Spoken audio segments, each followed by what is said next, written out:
Hello, my name is Corey Hermson. I am currently participating in the graduate program at Morningside College located in Sioux City, Iowa. I currently teach math at Alta Aurelia High School. The study I'm about to present was centered around measuring the effect of a flipped classroom on conceptual mathematical understanding. There are several current problems that made this study enticing for me.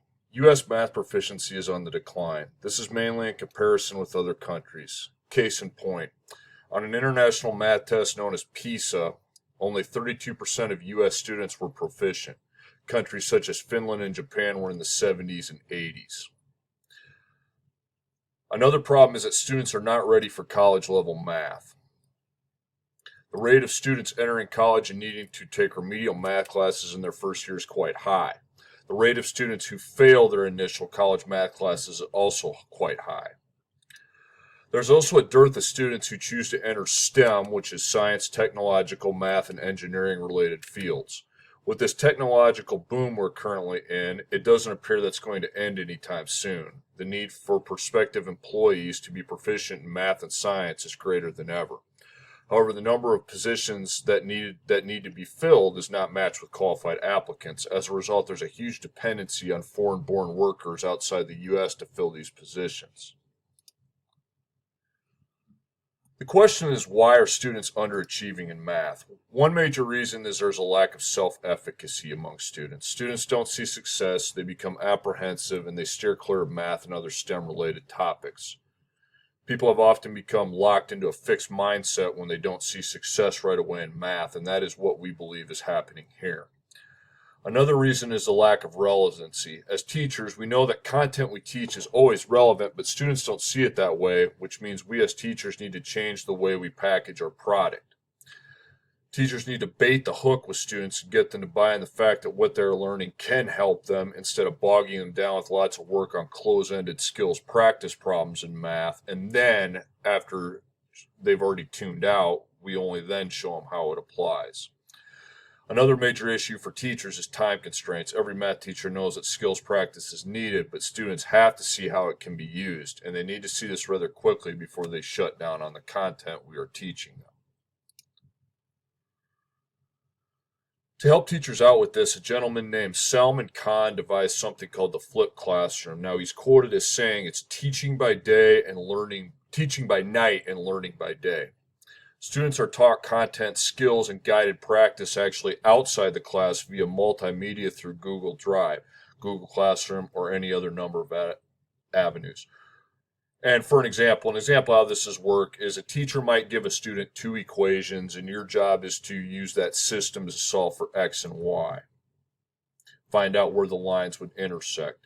And that's basically a naked-ended problem because you're not really seeing how it applies to real life. So as a result, they spend all this class time. In the traditional, a teacher would give the two equations, tasked to define where the coordinates or lines intersect, and of course what number x and y would have to equal. The teacher goes over the problem, talks about the concepts behind the problem. Now the students may or may not be listening. Normally that's a 50-50 proposition at best. Students run through some guided practice, and then 3 minutes before the bell rings, they're assigned their homework 1 through 15 and 30 through 32, and then it's declared due at the beginning of class the next day. Well, the problem is that leaves students very little time to self-monitor their work, and they don't really know if they're doing the concept correctly when they're working on their own and then having the work be due when they get to class the next day. Now, in a flipped classroom, problems like the two equations would be viewed in a 15-minute multimedia presentation shared by the teacher on Google Classroom or Google Drive.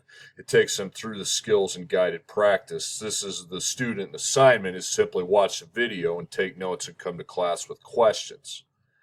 Now, in class time, now that the students have been exposed to the content, that's now reserved for student work on assignments, collaboration on projects, inquiry-based applications to higher complexity tasks.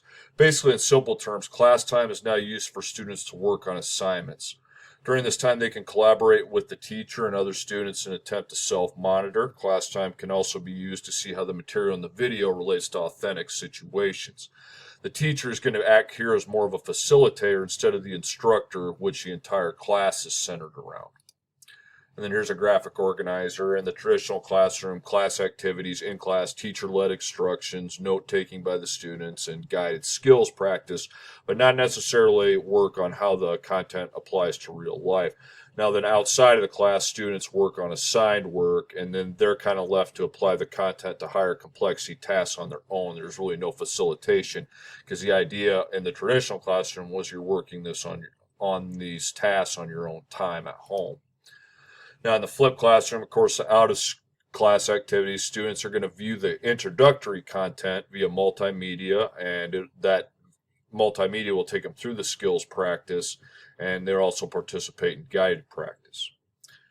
In class activities, then, when they come to class the next day, students will work on assignments individually or collaboratively. Students can apply the content skills to higher complexity applications, and again, the teacher is more of a facilitator. They're not really the center of attention.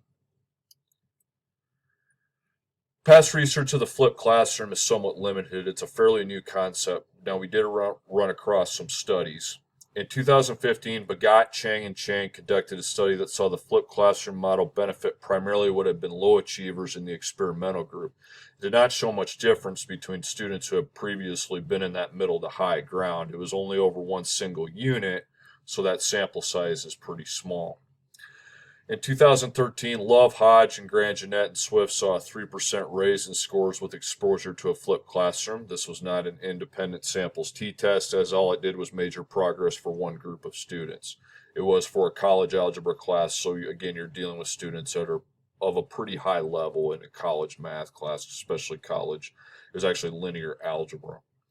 In 2014, the U.S. Department of Ed actually did a meta-analysis that showed that students exposed to blended learning, which is a combination of instructional strategies, outperformed students from classes that relied on a single strategy of instruction. And it was by a significant margin that they outperformed them by 35%, according to Slominson. But the methods of data collection was unclear. Study very enticing, but the methods unclear. For this study, the flipped classroom seemed very enticing after we exposed to some of its benefits. Primarily, the flipped classroom provides students with more efficient use of class time for active learning opportunities. Now, there is time for application piece on the content in class. Class time no longer has to be spent solely on rote, procedural, and skills-based problems. Those problems are still important, but they are going to be addressed through the multimedia sharing.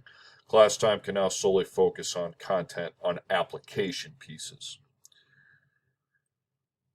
We would figure there would also be an increase on self-efficacy in math because students now have a way to self-monitor. Since they're doing assigned work in class, they can check with the teacher or collaborate with classmates. We've all been in situations where the teacher has assigned the work with 2 minutes left in class. We go home and have no idea if we're doing the assignment correctly or not. There seems like no avenue to self-monitor. This conundrum will be eliminated, we predict, and that will ease stress of the students. The flipped classroom also provides for diverse instruction. Students with attention and processing difficulties can watch the videos, rewind them, watch them over and over until it hopefully clicks. Teachers can come at each student in a more unique way because there will be time for more one-on-one discussion and student-teacher collaboration. So now differentiated learning is now a feasible concept with this new.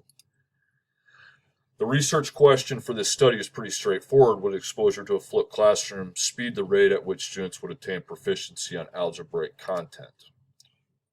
After reviewing the literature, we said yes, we think that access to a flipped classroom would be something that would improve student achievement in comparison to the old way of doing things.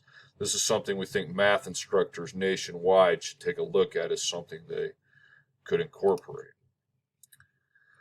Participants. There were 2 sections of students in the Algebra 2 course. There were 22 students in each class. The baseline data was comparable. There was almost exactly the same makeup of race, ethnicity for the majority of students in each section being Caucasian. There's a similar makeup of socioeconomic status. One section had 6 students on free and reduced lunch, and the other had 4. There were similar performances between the groups on the all-important state standardized testing. All students were labeled proficient in each section. There were 7 students in one section which scored advanced and 6 students who scored advanced in the other section. The grouping was pretty straightforward. The control group had traditional math instruction and the experimental group was exposed to the flipped classroom. Methods of data collection measured the control group scores against the experimental group scores over assessment on 4 units. We run a standards-based style grading for each unit with rubrics. A score of 1 denotes below proficiency, 2 denotes approaching proficiency, but not there yet. A score of 3 is proficient, and a score of 4 denotes mastery. Whoops. We used an independent samples t-test for the 2 groups by entering data into the JAS program. All students were given assessment prior to the exposure to the content just to make sure there was no difference in baseline data, what the students knew before they were exposed to the content.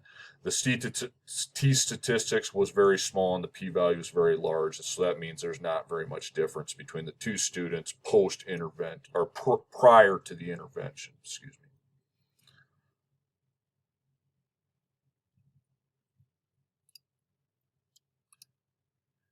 And here are our results. Here are post-intervention results. The degrees of freedom was always 42, as we had 44 students in this study. A p-value of less than 0.05 means we can be fairly certain that this intervention is having some effect. We'll just briefly run through the results on each standard. For the first standard, roots and radicals, experimental group outperformed the control group.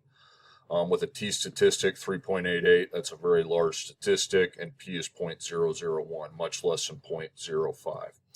On assessment 2, composite function, this was an assessment that showed no difference. The t-value statistic very small, was actually in the negatives, and the p is much higher than 0.05, so there is no difference between the groups post-intervention. And assessment 3, logarithms and exponential functions, experimental group is outperforming the control group by a significant t-statistic, 2.6551, and a p-value of 0.02. And then for rational functions, the experimental group is outperforming our control group here, t-statistic of 3.5 and a p of 0.01. After this, the decision was made by the researchers to reject the null hypothesis and accept our alternative hypothesis that exposure to the flipped classroom does in fact speed the rate at which students reach proficiency on algebraic concepts. There were several limitations to the study. The first being fairly obvious that it was a relatively small sample size. It only used 2 sections over 1 semester. If one were to use size this small, it could be skewed because one class could just be outperforming another based on ability. Algebra 2 also has a dearth of low functioning students. It's a mid to high level class, so we were not really able to examine how this intervention would work with lower end students. There are also no means of long-term measurement and content retention. Students study the material and then were assessed over it shortly thereafter. There's no way of knowing how long this content is sticking with them over the long term. The group selection also followed a quasi-research design, and it's very difficult for it not to be that way when the experimental and control groups are assigned according to class periods.